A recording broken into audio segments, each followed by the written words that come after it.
आजच्या मोठ्या बातम्या आपण पाहूया।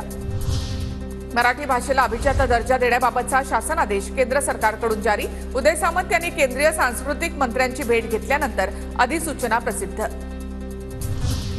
टोरेस कंपनीकडून 1.25 लाखाहून अधिक गुंतवणूकदारांची सुमारे 1000 कोटींची फसवणूक। फसवणुकीचा आकडा 8 ते 10,000 कोटींपर्यंत जाण्याची शक्यता। मुंबईतील टोरेस कंपनी फसवणूक प्रकरणी संचालकासह जनरल मॅनेजर आणि स्टोअर मॅनेजरला अटक। कंपनीचा संस्थापक युक्रेनला पसार झाल्याचा संशय। बुलढाण्याच्या शेगाव तालुक्यामध्ये केस गळतीनं नागरिक भयभीत। डोक्यात खाज आल्यानंतर तिसऱ्या दिवशी टक्कल पडत असल्यामुळे नागरिकांचा दावा। बुलढाण्यामधील केस गळतीच्या प्रकाराने डॉक्टरही चक्रावले। आरोग्य विभागाची टीम शेगाव तालुक्यामध्ये दाखल। आता पाणी, त्वचा, केसांचे नमुने तपासले जाणार। शिवाय रुग्णांनी आरोग्याची काळजी घेण्याचं देखील आवाहन।